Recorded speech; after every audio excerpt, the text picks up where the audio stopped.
A national team for Belize led by the Foreign Minister Wilfred Elrington and comprising former Foreign Affairs Minister Ambassador Assad Schuman, Belize's ambassador to Guatemala Alexis Rosado, and Belize's ambassador to Washington Pat Andrews were in Washington, D.C.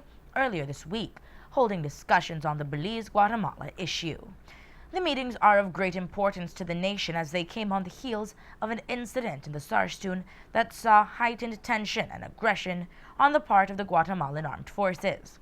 Minister Elrington led a press briefing today in the VIP room at the Radisson Fort George Hotel in Belize City, where he apprised the media of discussions coming out of the meeting. There were three main meetings that took place with the State Department, the Group of Friends, and the Organization of American States. The meeting with the OAS held no concrete interim solutions, but did give Belize the opportunity to express their desire in extending the confidence-building measures that are currently in place at the adjacency zone to the Sarstoon and to express Belize's desire in maintaining peace and cordial relations.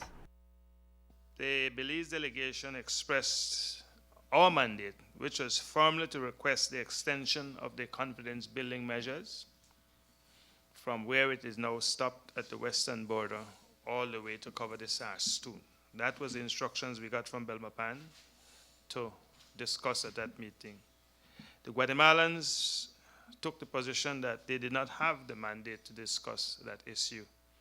They had apprised of that before we arrived there, but we could not countenance going there without, in fact, dealing with that matter. That was the most pressing matter for us. So, notwithstanding their reticence, we impressed upon the Secretary General the importance and urgency of the continuation of the confidence-building measures to ensure the safety and security of our people, and most importantly, to ensure that our defense forces will be able to go in and out of the Sarstoon to service our military installation there without any let or hindrance. That was our very firm position. The Guatemalans took the position that that was not an issue that they had come there to discuss and really did not have any authority to deal with it in an authoritative way. But we both of us emphasize that it was imperative that there would be peace and that the goodwill must continue between us in the Sarstoon. That was absolutely non-negotiable, and that we would take and must take all necessary measures to diffuse tensions and avoid confrontations in the Sarstoon. Both of us agree on that all necessary measures are to be taken to diffuse tensions and avoid confrontations in the Sarstoon while the procedure works its way through, hopefully, to go into the International Court of Justice. In their meeting with the Group of Friends, the objective was to discuss the matter of finance as it relates to the operations of the OAS office at the adjacency zone.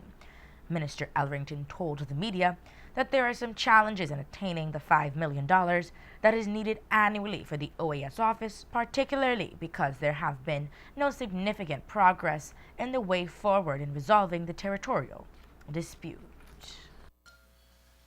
The OAS office is the office which, in our view, has helped to prevent an increase in tension in the area and has in fact kept our country safe thus far. The Secretary General explained that the OAS was having serious financial problems because some of the major donors were not in fact paying their contributions on a timely manner, if at all. And that accessing funds to help us to keep the office open would prove to be a difficult task.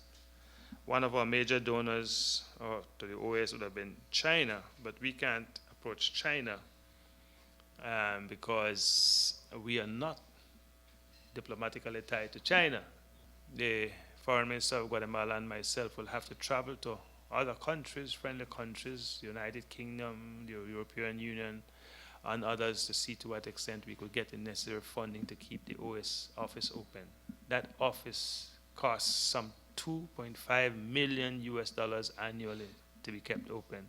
Group of friends are the other countries in the world who have historically and traditionally helped us to finance the office at the adjacency zone. And these are countries that Europeans have been very pivotal, Canadians, the people in the Caribbean, our friends in the Caribbean, Canadians and others. We also had a very good meeting with them. They were all concerned to hear what in fact had transpired at the Saskatoon. And we both explained what the situation was, what our position was in terms of what needed to be done, and the way we proposed to deal with the situation. They were very pleased to hear what we had to say and ask a few questions. They were a little concerned that certainly our European partners, that having signed a special agreement almost 10 years ago, they said 2008, we still have not made any significant move towards going to the ICJ. And they said that in a sense that their citizens cannot continue to pay, their taxpayers cannot continue to pay money to keep the adjacency office open if in fact we are not making any progress to getting this matter solved. They want to see tangible progress. We were happy to indicate to them that we certainly here in Belize will be taking initiatives which hopefully will result in very tangible progress being evidenced in a relatively short time. In a meeting with the State Department, Belize's national team had made a request for their assistance and intervention on the issue, which Minister Ellerington says was welcomed. We again laid out the situation, made it very, very clear to them that it was imperative that we have peace and security and safety, and that our military is able to ingress and egress the rivers, the Saskatoon River, the waters of the Saskatoon, without any impediment whatsoever and without having to ask anybody any permission.